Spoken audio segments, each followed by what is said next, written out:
Yeah, you know what time it is. It's time for Beau and Nick, the losers with a dream. What a waste of time. Yep, they're losers. You're listening, so who's the freaking loser, people? Welcome to Beau and Nick's Losers with a Dream.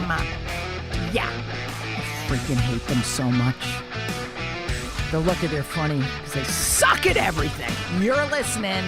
The question is, why? Hello and welcome to the Losers with a Dream podcast. I am your host, Nick Scopes.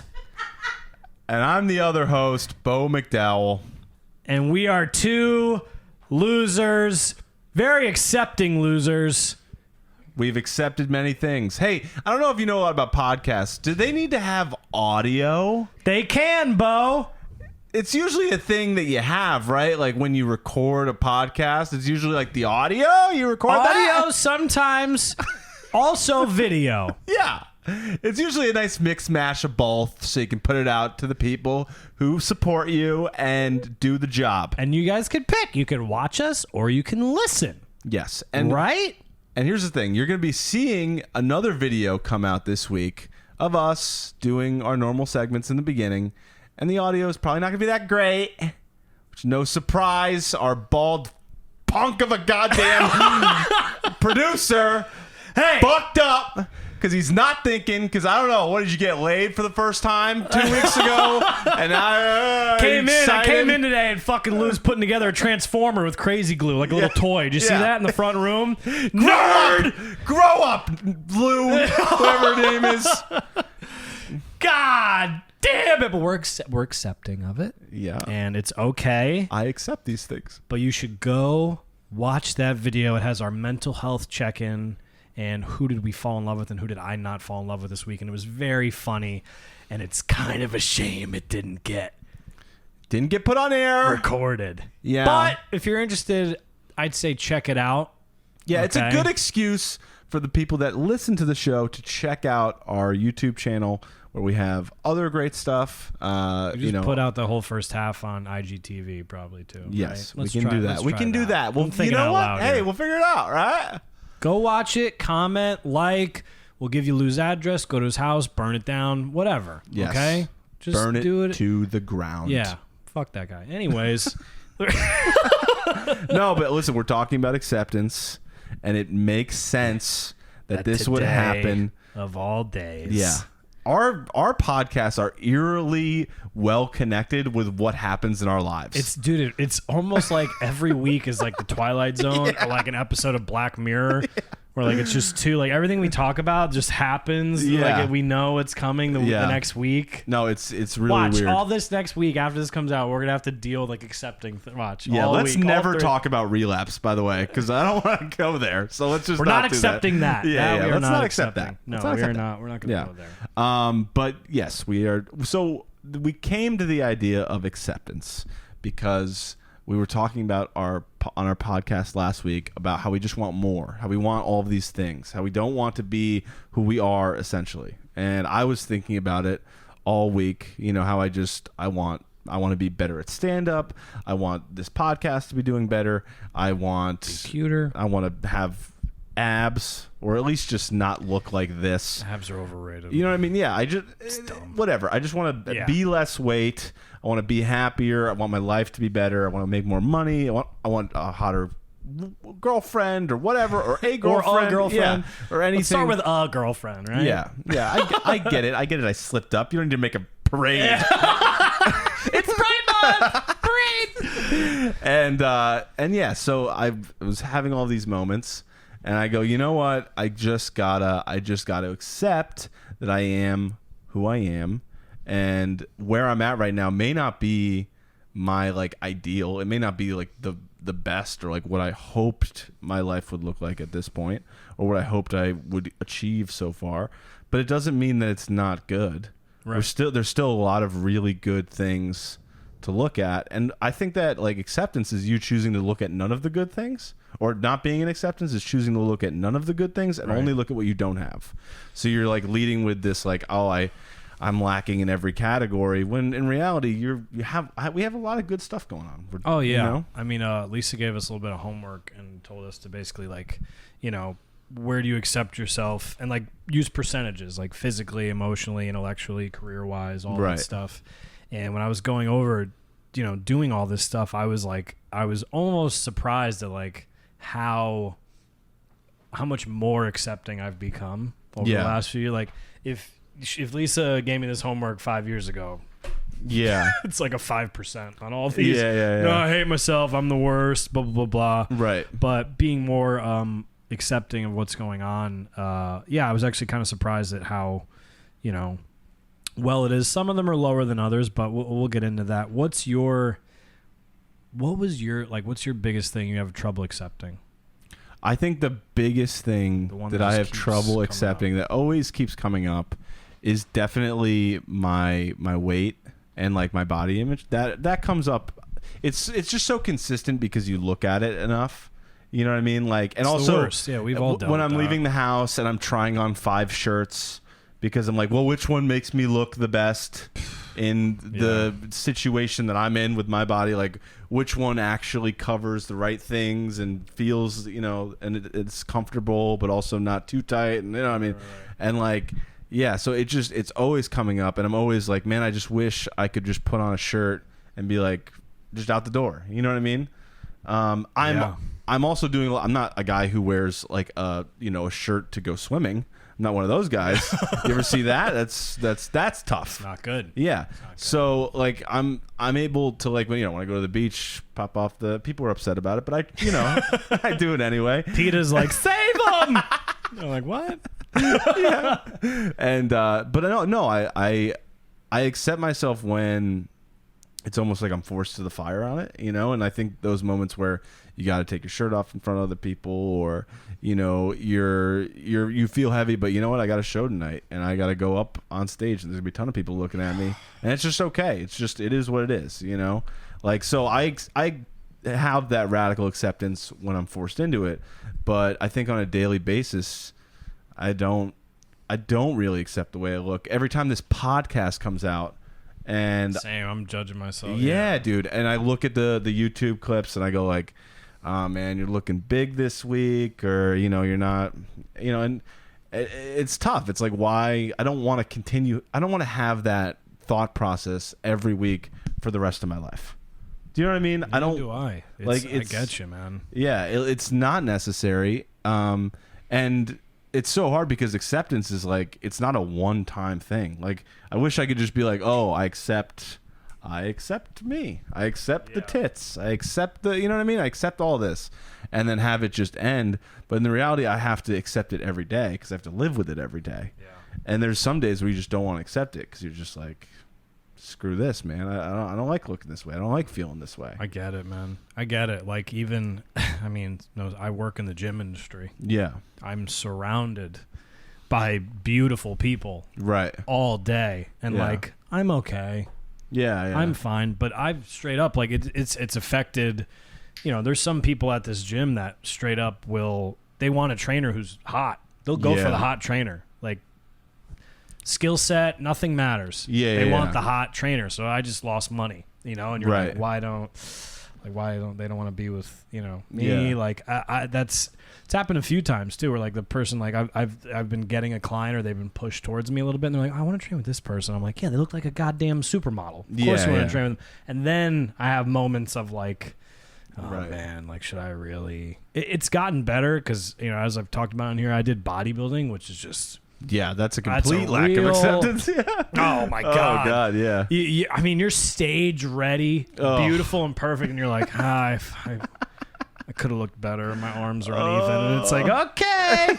So I came from such an extreme that like where I'm at now, like I'm way more comfortable than I ever have been. But in the I work in a gym every day. It's tough, dude. I get it. I've changed my shirts multiple times before shows. Yes. I'm like, my nipple's gonna poke through in this photo if I wear this shirt. Like, that's why I wear black all the time. Dude. Yeah, my nipples don't quit. They are always a little stiff. I don't know why. You know what's weird? When I was a kid, kids used to be, oh, what are you, horny, dude? Your nipples are hard. And I was like, I don't think that's what happens to guys. I was like, I don't think that's. Pretty sure it's other stuff supposed to get hard. My nipples are constantly hard, so you have to be careful. I have to get thicker shirts. Do you ever tape them? No. Just growling in the microphone. No, I wanted you to say yes so bad. No, I never have. I did used to do the wife beater, the tank top under the shirt. Oh yeah, because you got to cover the nips up. That's an Italiano move. Yeah. The tank top under the shirt. It was just out of necessity. Yeah. Especially at like weddings, wearing a white t-shirt, like a white shirt, and you sweat through it if you're dancing. I mean, nightmare, dude. Yeah, my nipples are right there for you. Yeah, you know what I mean? So, no, and I mean, I think that. So, all right, obviously we got the body image, right? I think career-wise and like money-wise, like I'm always like, okay, what's the next thing? What's the next club I can break into? What's the next amount of tickets that I think I can sell? What's the next number of downloads that we can get for this podcast? Right. It's never like, oh, we did great. It's always, okay, well, how am I going to get to the next one? That person's doing well. How do I get to where they are? You know what I mean? So it's a consistent, like, I have to be better than I am right now. And I'm never as good as I want to be right now. You know what I mean? Like, even the jokes I write, I go, okay, this is good enough, but these punchlines are not strong enough. And then I get angry, and then I go home and I go, what the hell? You know? Yeah. And I compare myself to everybody, you know? Because even a comedy legend that we work with, right? Who I have no business comparing myself to in any way. Do I have any business? And she lets us know. Yeah. But when you sit down and you pitch a joke and you go, hey, this is the punchline, and she's like, that's not, that's not strong enough. Not strong enough, you piece of shit. And then she hits us. And then she'll have the punchline, and you go, damn, I'm just not. And it's, of course I'm not. Of course I'm not as good. Of course, right? Of course. But in my head I go, well, I need to be. I want to be. I want everything right now all the time. And I think that, especially being in comedy, it is a grind. It's learned, it's practiced, you get there, it's a craft. It's like that with most things in life. You don't get the thing you want right away.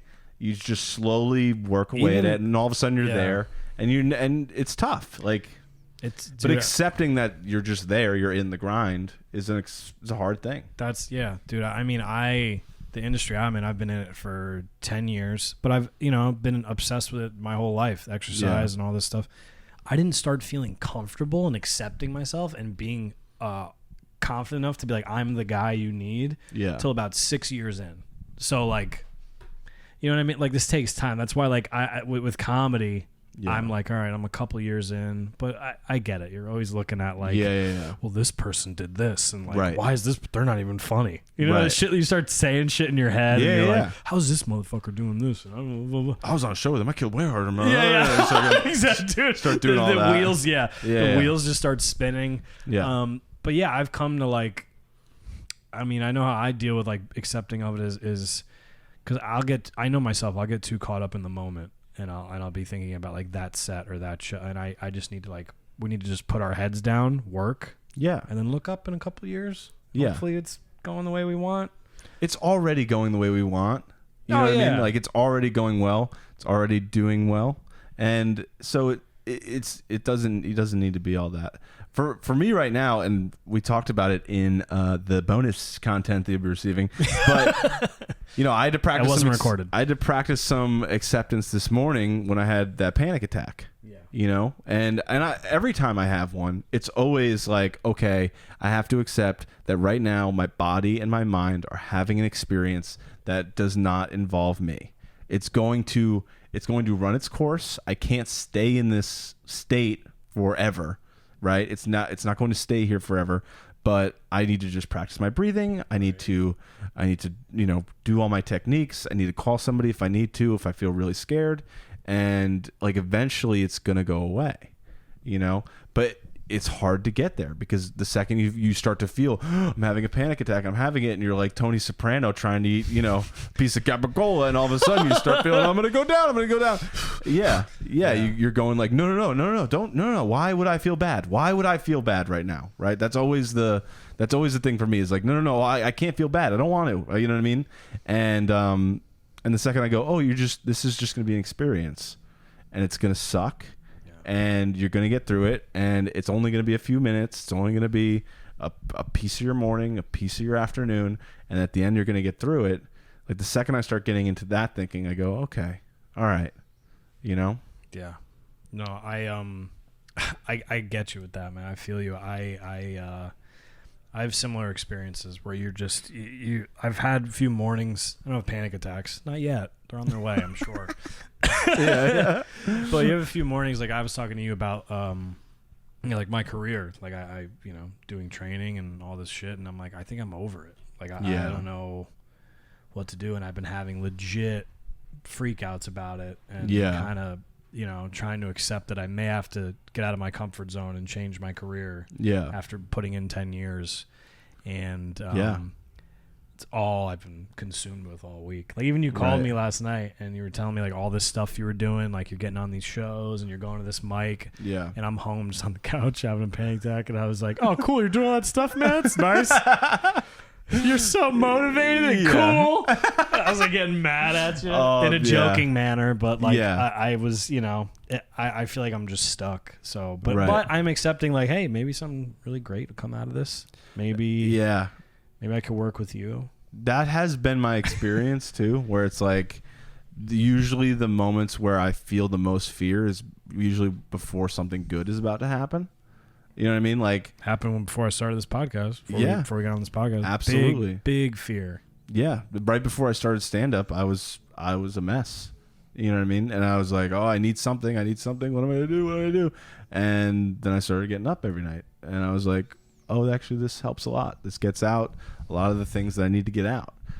So it's like the fact that we're experiencing this fear or anxiety or panic about where our lives are at and not having any radical acceptance or any acceptance at all usually is because we need to figure out a new way to live. Yeah. There needs to be a new thing that gets introduced to allow ourselves to actually be where we need to be. Yeah. So it's kind of like, it's almost like it's making you grow, you know?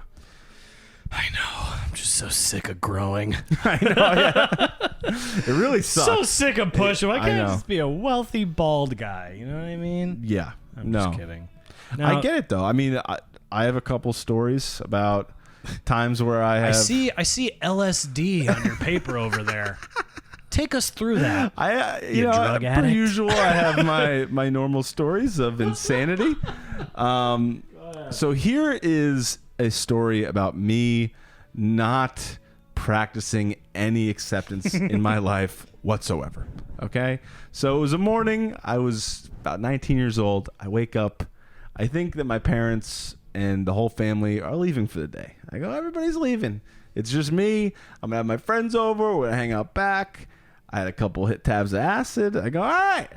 So they're home. It's the morning. I know they're leaving. In my head, I go, I know they're leaving. I take the 2 hits, pop them in my mouth. I go, all right, sweet. I'm going to go jump in the shower, hang out. By the time I'm out, they're probably going to be gone, right? Take the acid. I'm in the shower. All of a sudden, start to feel the acid. I go, oh, all right, here we go. And my mother walks in to the bathroom, and she goes, hey, Beau, you got to give me a ride to work. And I go, no, Mom. I'm putting shampoo in my hair, going, I don't think so. I didn't. And I go, I'm busy today. She goes, no, you're not. You're not busy. You have nothing to do today. And I go, yeah, but I had some things. Yeah. I had some things that I had planned on. And she goes, no, you don't. You have to give me, and when you're just in a circular argument that you're not going to win and you can't give the real information.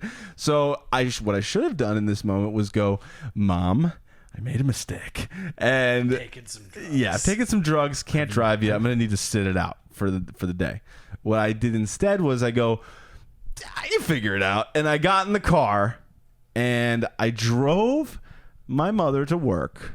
And then she goes, oh, by the way, you got to go pick up your brothers, and you got to go visit the funeral home where my grandfather was staying at the time before he passed. So now I go, okay, well, we're already in. Wait, the nursing home? Yes. Okay, you said funeral home. Yeah, same thing. You guys put him in. You guys. You guys put him in there preemptively. Yeah. He was just sitting We're in gonna a chair. skip hospice. We're just gonna put you right in the funeral home. They're gonna wait. They're like, they would just go poke him. All right, he's not dead yet. What are you doing? Waiting to die. Yeah. I wish the Lord would take me now. Take me, please.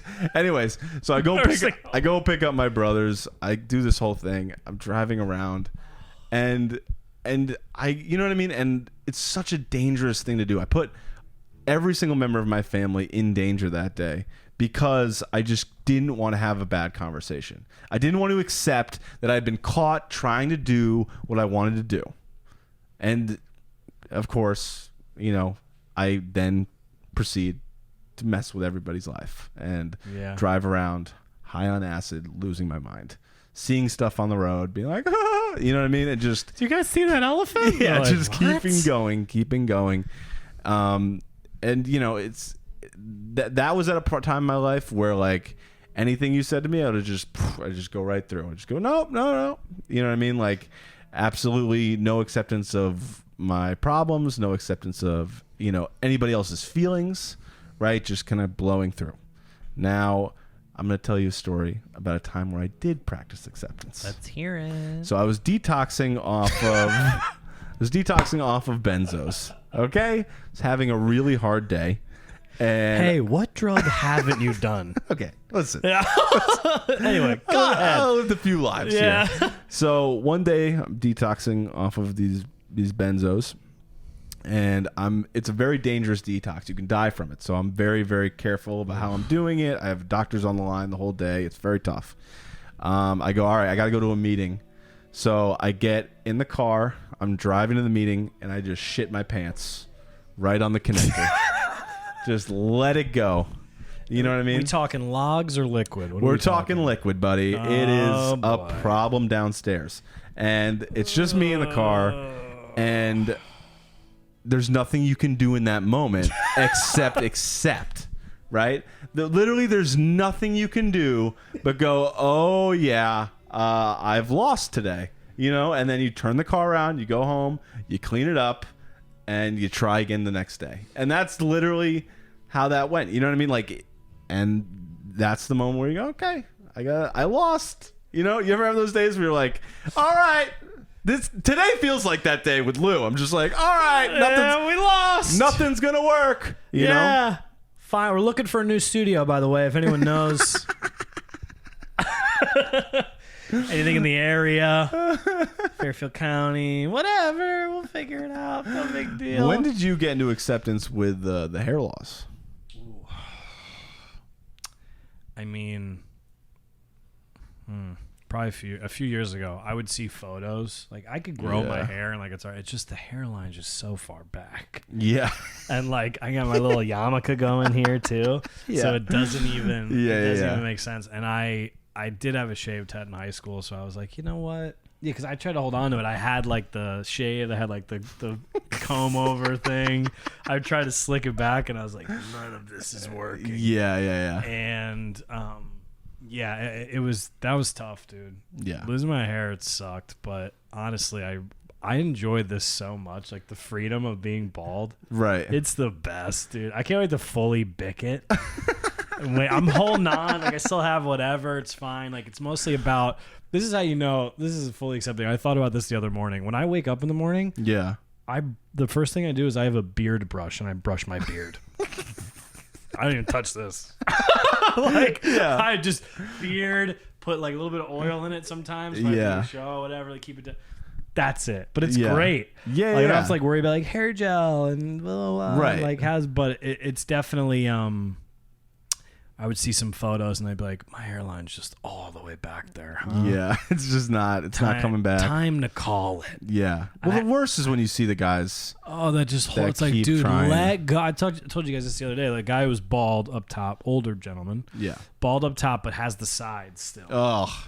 Hey, man. Yeah. And he dyes them. Very clearly dyes it. Just jet black. Time to tap out. Yeah, it's over, man. It's all good. Yeah. It's all good. Yeah. Sometimes you just got to, like, my dad is holding on for dear life. Like, he's got, like, the curls and stuff, but he's very, like, particular. Like, his hairline is back here. Oh, yeah. And he still goes and gets it dyed. And I swear to God, this guy, sorry, Dad, I'm going to make fun of you. Yeah. You know, No, yeah. he goes to a beauty salon and get his hair dyed. I go, there's nothing left. Yeah. Look at Lisa's face. This is true. Oh, my God. He's also been, my dad, believe it or not, has been like I remember him being very vain and like him accepting, like I remember walking in on him when I was a kid, him using Just for Men. Yes. And he'd be like, and I'd be like, and he'd like, don't tell anybody. Like, it's just like fucking rubbing it in. Shut up. Okay. I'm not gonna let myself go gray like my friends. I was like, well, your friends are, Yeah. they're millionaires. Anyways, but they can do whatever the fuck they want. Yeah. So can you, Dad. But yeah, no, going bald was tough. I think, I keep coming back to things that I've had to accept. Like, the body image thing keeps coming back to me the most. Like I had such extreme issues for years. Like extreme issues to the point where like if I can't fit in this size shirt or I'm not this certain weight, I wouldn't like go on dates or even have the I was like I don't deserve. I go, once I hit this weight, I could start like then I'll live my life. Yeah. Yeah. Or I would buy a shirt that or pant whatever that couldn't fit me. And I was like, but I used to fit into that, and I would buy it and keep it, and I would keep trying it on. Right. As I was losing weight, and I'm like, okay, it's getting a little better. Yeah. Like insane shit. Yeah. I still I still do that with certain things. Like, yeah. That's been the toughest part, is to accepting that. But then you realize as you get older, I have a personality and I'm pretty fucking funny. So yeah, you're fine. It all works out. You know what's something that I hate accepting sometimes is like I hate accepting that I'm a drunk, and like that we're a drunk. Yeah, right. But like that I have to like do all of the work to stay sober all the time. I have to go to the meetings and talk to these people all the time and constantly be working on myself, and I have to like hold myself to a higher standard, because if I don't, then I'm liable to literally kill myself with alcohol. Right? Like that is something that sometimes is really hard to accept, where I'm just like, man, I kind of wish I could just turn off and be one of those meatheads at the club. I kind of wish I could just turn it off and and just go and drink and have a good time, wake up in the morning, be like, oh, headache, and then pop an Advil and do it again next weekend. Yeah. Right? Like there's definitely parts of me that want that. And we were talking last week about like seeing the couple that, is doing very well. They're well dressed, they're very good looking, and being like, oh, I'm alone, I'm this, and like, sometimes it's just hard to accept that like, hey, that's not going to happen yet. Or and even if it doesn't happen, I'm still me, and that's still okay. Yeah.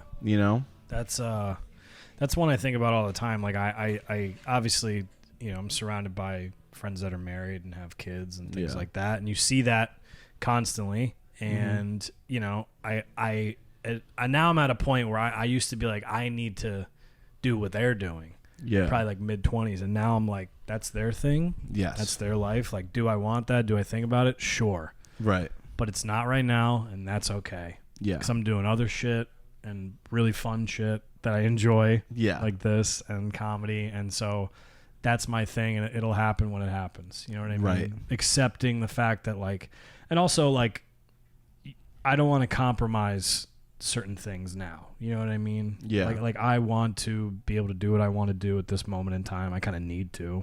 Mm-hmm. You know what I mean?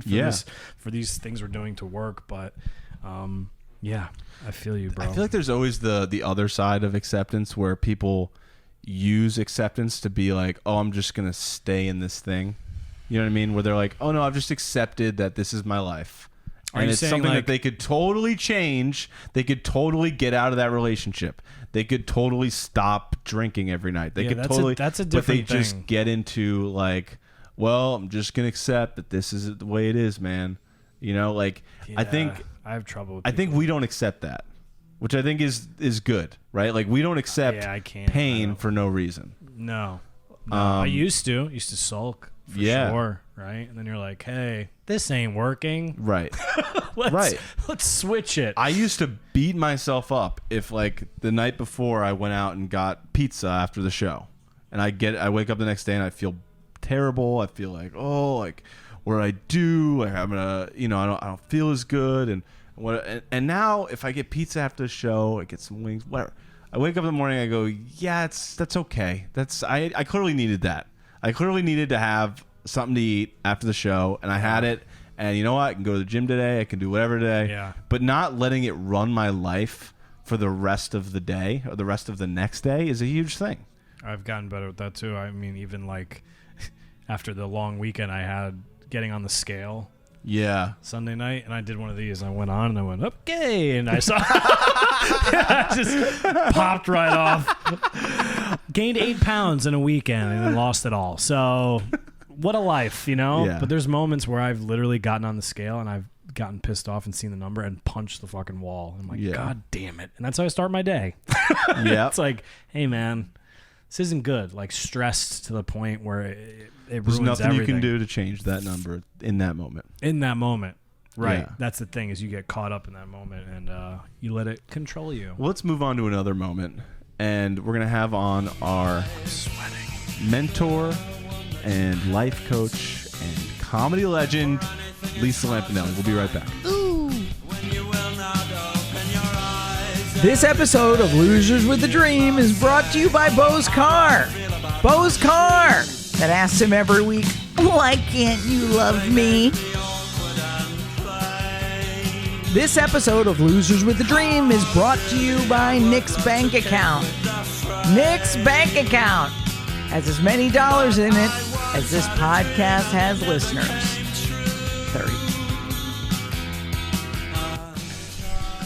Hello and welcome back to the Losers with a Dream podcast. We are losers and we have big dreams. That's right. And now we have a non-loser, Lisa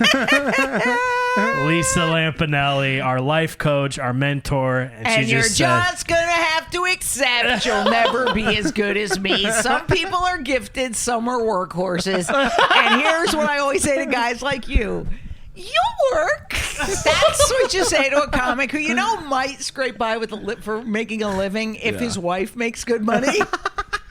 You guys can accept that. Yeah. No, I joke, of course. I believe in both of you. And I will say this is a very important episode because acceptance to me is literally the magical thing, the abracadabra in your life that will make you not miserable. Yeah. And Beau, I'm surprised as a fucking guy in AA. Oh, whoops. Wait, not AA. It's anonymous. You, as a part of a 12-step program or a meeting-based recovery network, I realize you didn't note the Serenity Prayer because that's literally, if you took the whole 12-step thing out of that, the Serenity Prayer just makes sense for everybody everywhere. So, which is, and I will recite it even though I'm not a dirty alcoholic, God grant me the serenity to what? Accept the things I cannot change, but courage to change the things I can, and the wisdom to know the difference. Yay, team. And the thing is, this is why I like you guys, because this is a very risky subject because some people are so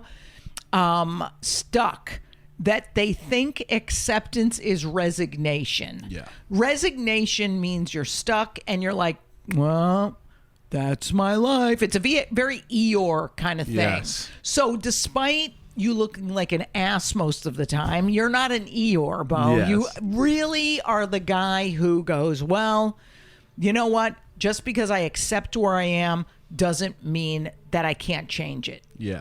But there are things we literally cannot change. Right. Like literally, okay, how is it that I, out of the three of us, found out today that my cholesterol is high? Do you see the three of us? I arguably am in better shape than these two fucking assholes. I have to accept that the blood test came back that way. Yeah. My doctor said with weight loss surgery, that's kind of common. Yeah. And now I have to what? Accept the things I cannot change. Well, guess what? I can change it. Yeah. How? What was the second one? Courage to Courage. change. With courage, I cannot eat like crazy fast food shit all the time. Yeah. I can bring it down if I don't like mainline cheese and fucking sliders and all that shit that we love so much. Yeah. And I go, after you do that, that's when you do acceptance. Right. So I said to my doctor, I said, okay, I'm going to take 6 months. I'm going to really rein it in with the fats and saturated fats and all that Or anything worth living for, I'm not going to eat. And then, if in 6 months the results come back the same, it means it's out of my control and I have to get a medication. Yeah. Aging, baldness, all that stuff. Those are things we literally have no choice but to accept. Yeah. We have to accept our faces, and we feel sorry for women especially who feel they have to have so many fillers and Botox and facial surgery and go, wow, you can't even accept your face.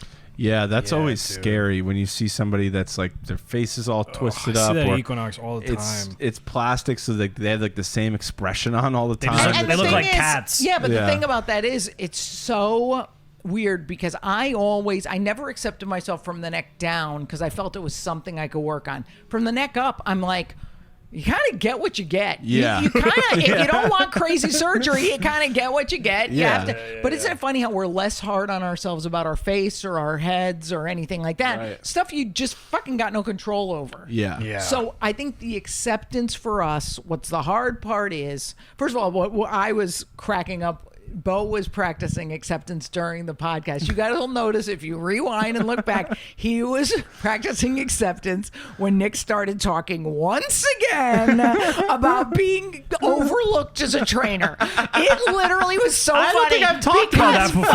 Nick, every episode talks about some hot trainer. It's clearly a hot button for you and a trigger because you love Did that I talk story. about that? Maybe they just picked them because they're better. I really don't matter. I really don't Maybe remember. you just need to accept you're a shitty trainer. No. See?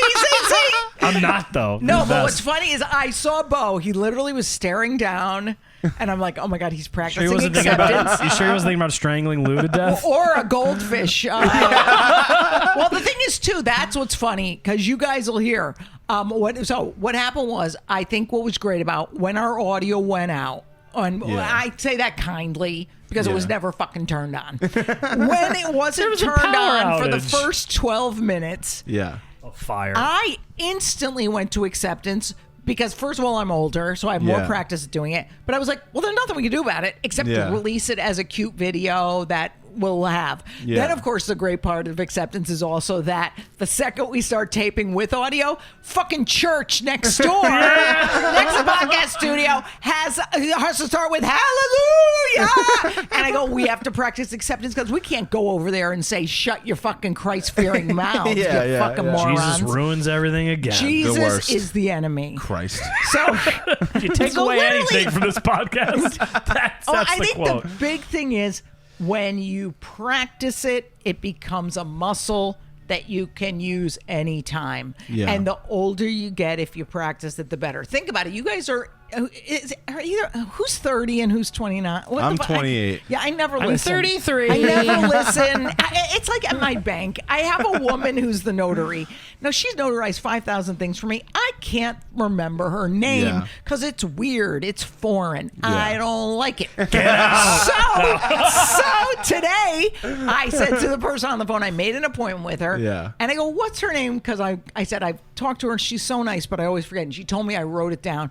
And I said, I gotta fucking glance at this before I walk in. I can't keep buying her Starbucks gift cards because I feel bad for forgetting her name. So the more you find your little tricks in your practice, you're gonna get better at it. So this acceptance, first of all, I think when Lou didn't turn on and send all hate mail to Lou at loserswiththedream.com. It doesn't exist, so it'd be pretty funny. Send a shoe bomb. When he didn't turn it on and then he tells us, I'm like, well, I have so much practice in just rolling with it as a comic and also as a human that you have to. But it's the stuff we think we can control. Because it was out of our control. Yeah. But it's, you guys have the mistaken idea that you can control your comedy careers, that you can control the number of listeners, that you control your body type. Yeah, you can work on all those, but you can't control them. And loss of control feels awful. Because especially as kids, we all tried to control our circumstances, our parents. We tried to caretake mom or dad. We tried to make the home life happier and good for them. So what happens is, then we can't practice acceptance because we don't know that we can't control everything. Right. So I think it is fantastic. First of all, when you talk about the body image stuff, I'm obviously right on your side with it. And when Beau said, Nick, I don't know if this dawned on you, but when he said he is not his ideal body type, and I said, you're not Shrek's ideal body type. I mean, come on. No, but honestly, it's just like, but here's where it is.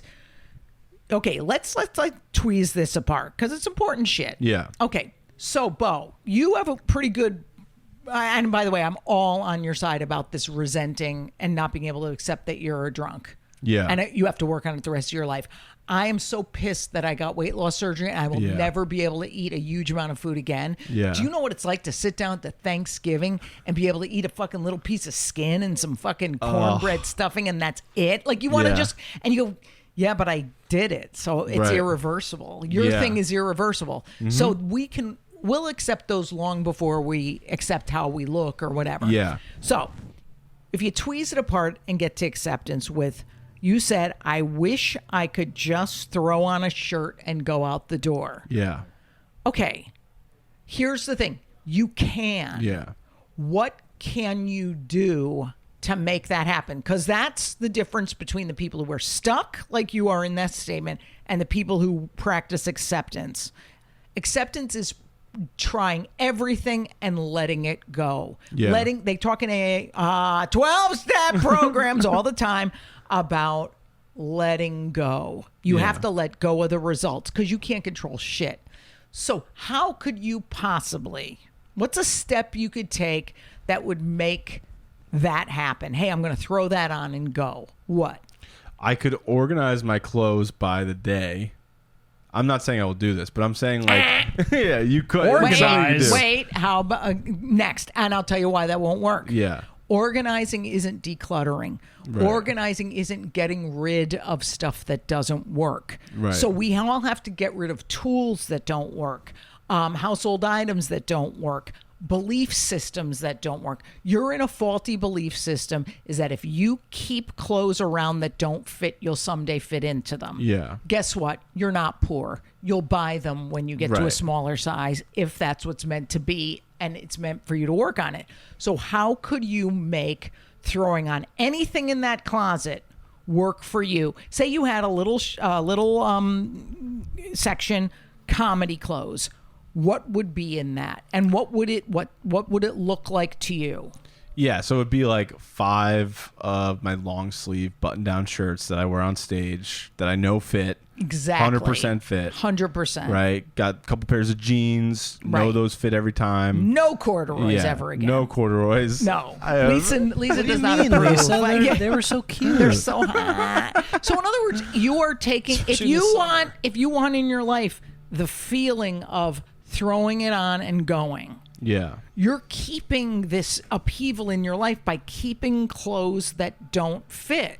Because you are adding emotional stress, and they call it decision fatigue when you can't decide.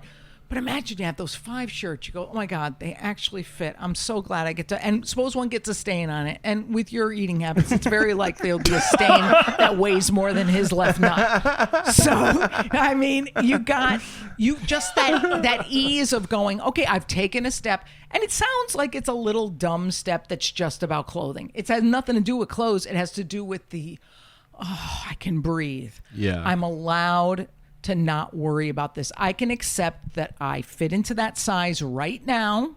Yep. The rest goes. It goes to a charity or someone who's also girthy, but not quite as girthy. And you just have then gotten one step closer to accepting yourself as you are. Right. I think the problem is we superimpose those aspirational clothing or beliefs or items. Look, suppose I was the type who, now that I'm retired, I want a hobby. Well, what does a hobby look like when you're this age? Oh, needlepointing. I think it would involve some knitting. Well, then I would buy all those items and just feel guilt looking at them for not using them. So it's the same with clothes. So if you are saying to yourself, I wish I could do that, you take every step to get there and then let it go. Right. Do you understand? Mm-hmm. Now, what comes up in you when you think about the idea of letting go these clothes that don't work? Yeah, I guess I feel like there's like, oh, but I paid for that, or oh, like I think I could. You know what I mean? I start to just play that like fake. Here's like, here's a great way to do it halfway then, because there are ways to do it. Okay, if I'm a fucking badass. I just fucking do it. You're a pussy. You're only 30. What 28, whatever you are. I didn't listen. I think we have to accept that I don't listen to ages and fucking names. I don't care. Yeah. Okay. It's Beau. The way to do that. Could you write that down for me with the girl from Bank of America? Hey, look, his name's Beau. Can you write that down? First of all, I think if you wanted to do it the badass way, you would go through the 5 stages of grief when it comes to these items. So there's a reason acceptance is the last stage of grief. Right. It's denial, anger, bargaining, depression, and acceptance. It is not like Marie Kondo says, look at it. If it sparked joy, why did I use a Chinese? It's not even a Chinese accent. She's Korean. I turned her Spanish. I don't know why. Well, she's like, look at it and thank it. And yes, eventually you get to the thanks. That's at the end. But she's skipping 4 steps, which is, if I'm looking at an item of clothing, first, you're in denial right now. The denial is, I'll fit into that someday. Yeah. Because that's just, it could not be true. It's maybe not true. Right. There's a certain level of anger to have spent money on clothes that aren't fitting. There's a certain number of anger of being the size you are versus the one you want to be. Of course, we all have that. Bargaining. Well, maybe if I starve myself for 2 days, I can fit into that. And maybe if I, if I say to God, like, I'll do some good works and will you like magically make me thinner? So there's all the bargaining. Then really the biggest thing is just being sad over the fact that doesn't work. Yeah. That shirt or those pair of pants represented hope. It represented a thinner self, someone you would like better, but not necessarily looks better because it's all subjective. Yeah. There's people who like fatties. It's true. I mean, not many, but some. No, because it's arguably a very subjective thing. Yeah. There's many people who like different sizes, shapes, heights, etc. So the fact is, it's just sad. We have to feel sad over that thing. So if I had bought 3,000 like crafty knitting shits because I thought that would be a cute little hobby, I'd probably have to feel some sadness over, wow, I really don't have that. Yeah. It really didn't work, and I'm kind of sad that I don't have a hobby. Yeah. So then, of course, you get to the 5th stage, which is finally acceptance. The clothes go to Goodwill or some other girthy fuck, and you go, wow, I can actually breathe and look in my closet, grab the shirt, and go. Yeah. But you got to work through it. That's why declutter doesn't work unless there's emotional attachment to it. Right. And that's just about a shirt. And can you imagine the other stuff you're trying to accept? Yeah. I mean, suppose you write a TV show. Look, first of all, you're a couple of white guys. The chances of you guys selling a TV show to Hollywood is slim to none except on the KKK network. And from what I hear, they're not hiring. Yeah. So you go like this. I'm going to do everything I can, like we said, going to do everything I can to get this show in great shape and to try to sell it, and then go through the stages of letting it go to the universe is going to decide after I put in the work where this thing lands, if anywhere, and then you can just go, well, it's just kind of fucking fun doing it too. Yeah. Yeah. You know? Mm-hmm. So does this make sense to you? Absolutely. Yeah. It's a lot of work. I know. Yeah. And what's great about it is you don't usually complain about work. By the way, did you really call him at 5:50 this morning asking to go to the beach? He's like, hey man, you think before the show Saturday we gotta go to Rhode Island? I think I have to accept that I'm always going to be grossed out by the fact that you don't think you have to shower before a show. I think I just have to accept that. I was like, well, I'm gonna have to work out, and then we're gonna go to the beach. I'm gonna sweat, and then I'm not gonna go out in West Hartford sweaty. Can we shower somewhere? And I was like, get a motel. You didn't say that. That's what I'm thinking about. You're going to have to, because you cannot. I mean, I would like to be able to accept that you, but see, that's you. I think going on stage sweaty and not ironed and stuff is like a self-sabotaging thing. Yeah. I think a lot of this is self-sabotaging. It's his character, behavior. Lisa. Yeah. I don't He's doing think a character. it is. If it was, that's fine. But then you would have to have your 5 wrinkled shirts in there and be like, oh no, I'm misshapen and disheveled. That's me, Beau. Well, I still iron my shirts. No, you do. No, that's why I'm saying. You don't pay someone to do that? You probably have to. Well, here's the thing, too, about it's things that we think we can't change and we have to let go of. acceptance doesn't mean we like it. Yeah. I used to, when I was really overweight, like Beau, like misshapen, like Beau. Yeah. I used to say to my shrink, she'd be like, you just have to accept that's where you are today. And I'd be like, but I hate it. I don't like it. I don't like it.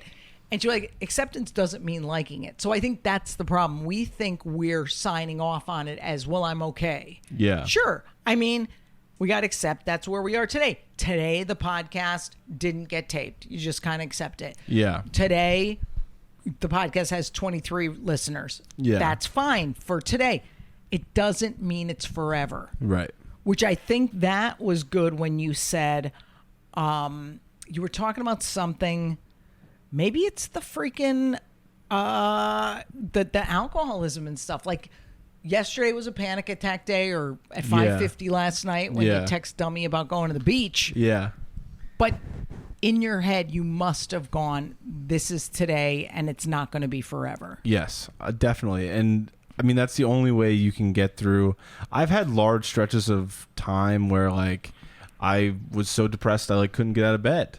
Like my second year of sobriety, everything kind of came crashing down where I was like, after that first year, I was like, whew, all right, I got through a year. So now I must be like better, you know? Cause I was like, It's over. yeah, I was like, oh, I must have, I did all the work. Yes. I went, I got the chip. I was like, I'm and done. as you know, that's called the pink cloud, Yep. which means like that everything seems just like the honeymoon. And then Yes. dun, dun, dun. Yeah. And then like, as I started to creep into that second year, I was like, oh man, I have to keep doing this. I have to keep working on this. I have to keep, and also it never ends. Wait, not Yeah. to sound GAF.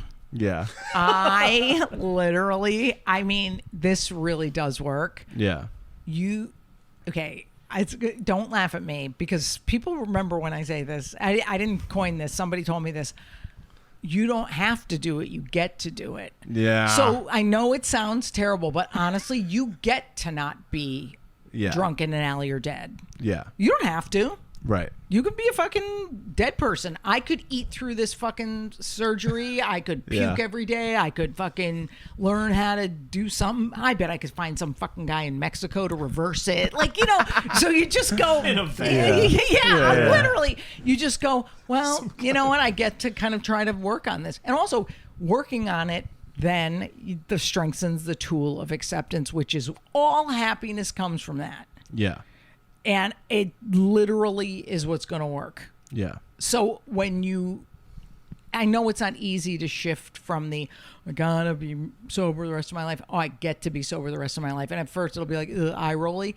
And then it'll be like, I kind of do get to do it. I get to like someday not be, laying in an alley. I get to someday have a wife and kids. I get to someday own a house. I get to do all this, or someday buy that dumb new car you want. Yeah. And you just get to like die sober, which is cool. Yeah.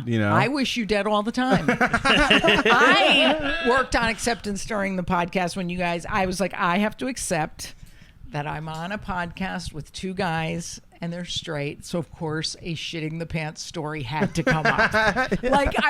I knew there'd be only a matter of time. If you're doing anything with two straight guys, a shitting the pants story Midway through is when he always, started going, I was like, that says shitting pants on the Yeah, paper. yeah, When he was that's talking, I was like exactly. looking at your other notes. I was like, oh no. Yeah. So, I think the whole thing is, okay, you talk about the detoxing and the quitting and the this and the that. And when you had a detox off that, what was it at the time when you shit your pants? It was benzos. So I don't even know what like, that is. I'm so It's fucking like bad with- Xanax. Okay. No one would stick with detox if they didn't have a tiny glimmer that it does get better. Yeah. Because think about it, why bother? You just fucking go, okay, who cares? keep going, I'm done. yeah. But what made you not quit before the shit came out was that, it's going to be better tomorrow. Yeah. And it always is. And also, they're like, just accepting that, like, hey, the next month is gonna suck. That's fine. Or like the next whatever.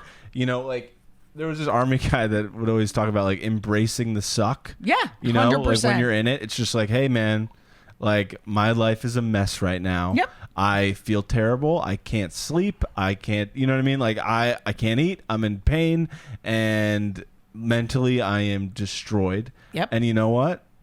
Eventually, it's gonna change.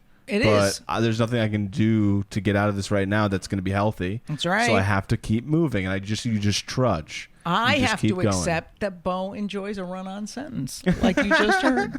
No, it's true. We all have those things we just have to accept, like grief. Okay, grief. You know, my mom passed away recently, so you go, I have to accept that these next few months are not going to be cute. No, but it doesn't mean I don't still get up and like do things and try things. But you're going to have that come upon you. You're going to cry. Suppose you're trying to fight that. You're fucking overeating, you're doing this, you're medicating with achievement, you're medicating with running around with friends you don't even like that much, like Nick and Beau. Yeah. And then you're going, oh my God, like, I'm still going to feel the grief. It's just going to come up later. So it's just accepting that it may suck for a little while, but it does get better. I hate that it does get better. Got co-opted by the gays.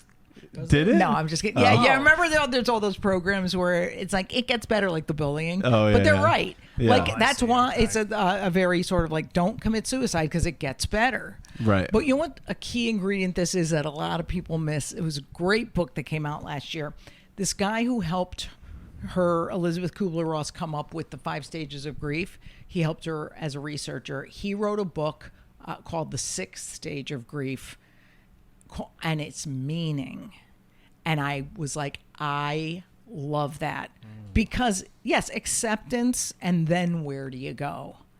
Right. You find meaning in it. And that's what he contributed to that model. Because think about it, Beau. Okay, you're sitting there going, I have to accept that I'm a fucking drunk and I'm mad about it sometimes. I'm this, and that. And the 5 stages of grief, by the way, are not linear. Yeah. And you keep going back and forth and ping-ponging, and there's no such thing as closure. That's fucking bullshit.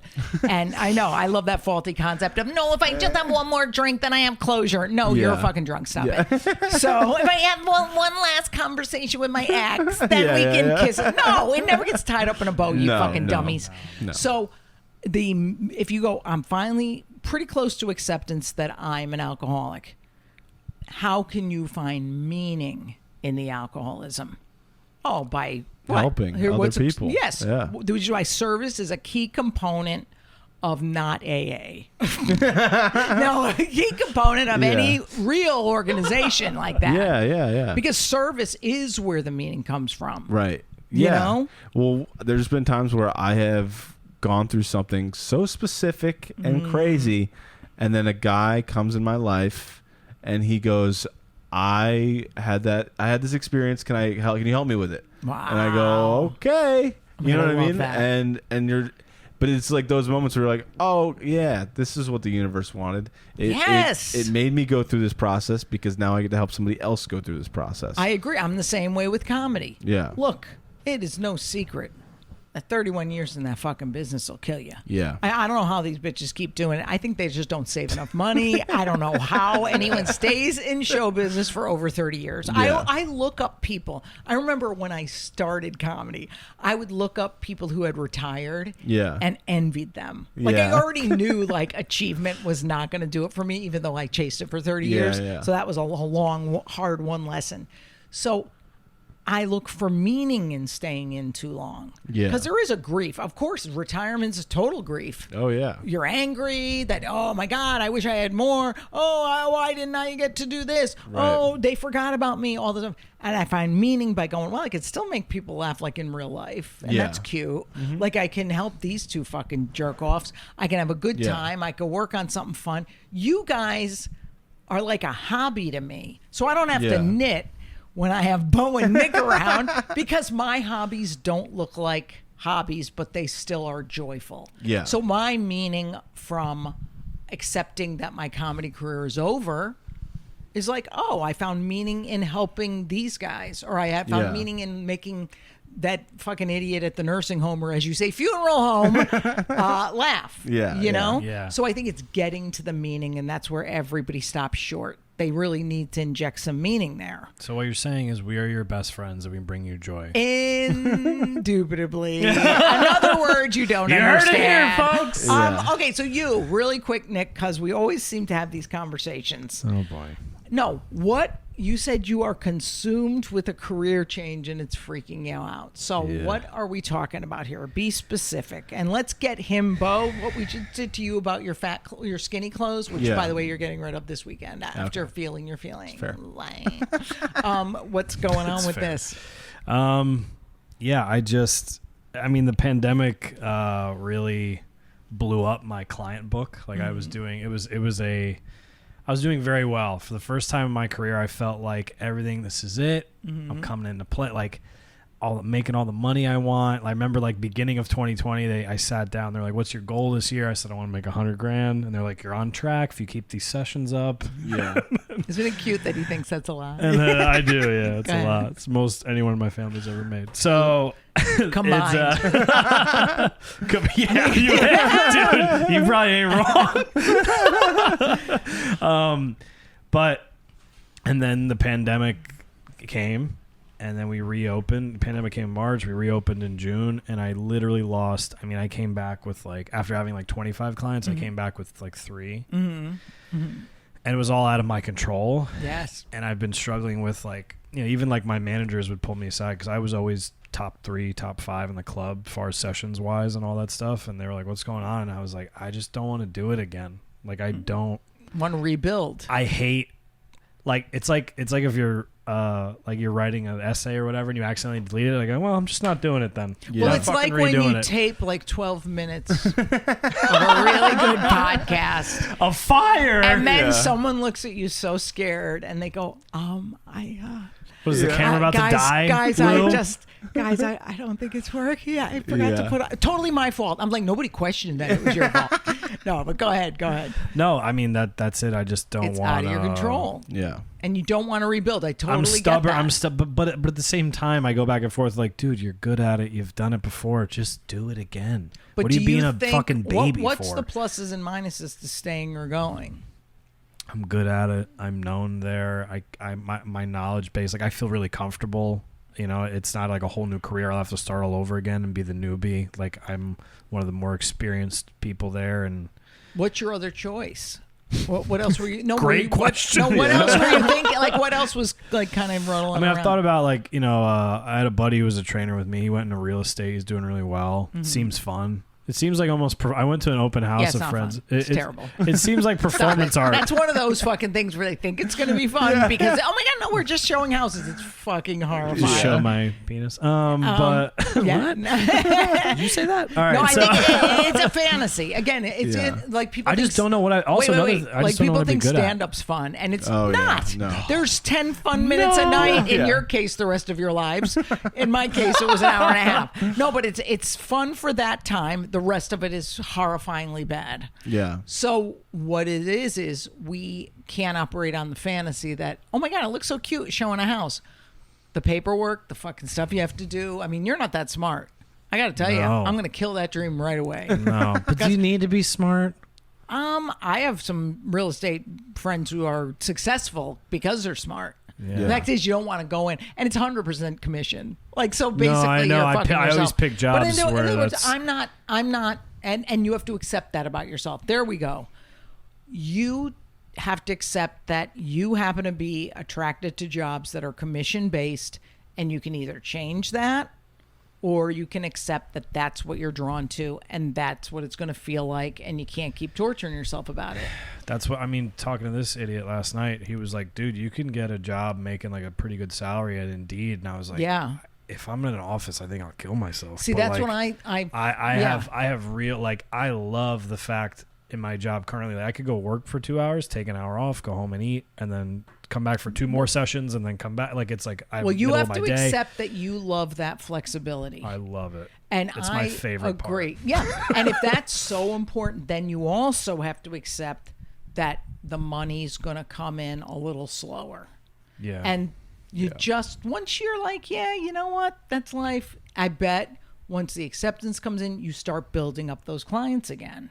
Yeah. You just start scheduling yourself on days when the hot trainers don't come in, so they glance at you and think you're hot, which will be hilarious. Yeah, some people do. But also it's blind people. To go from 25 clients to 3 or whatever, it is sad. Yeah. And the whole thing is we don't allow ourselves to feel the grief and the sadness over loss.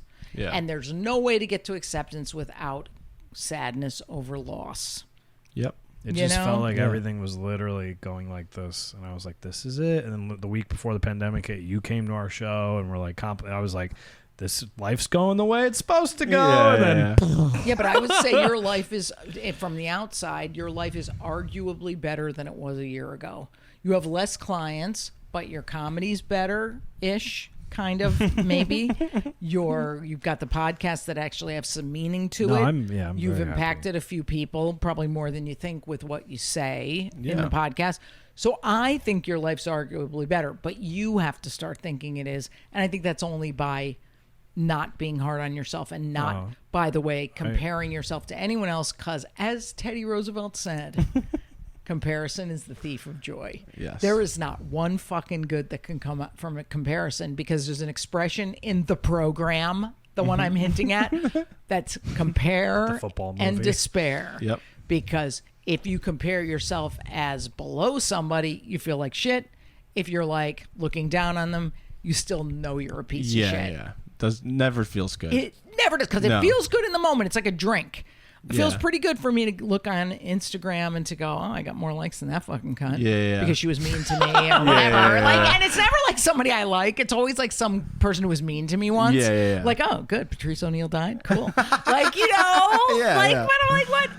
Or to go like, yeah, that guy had like Comedy Central specials. I had fucking HBO specials. But like, what does that matter? I then feel like that's so beneath me. Yeah. So anytime we look down on somebody, we're the type that instantly knows it's beneath us, and we hate ourselves even worse. Yeah. No, it doesn't feel good. No. Like it's I do that all the time.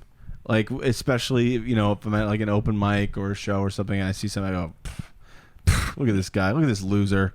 You know what I mean? And I start like really like, and not bullying them, but I start to feel like that, like, yeah, I'm better. And it's like, no, then I leave and I go, but what are you really? Because I know, when you're at eating the that same pizza and place. those wings. And by the way, I loved that you said I needed the pizza.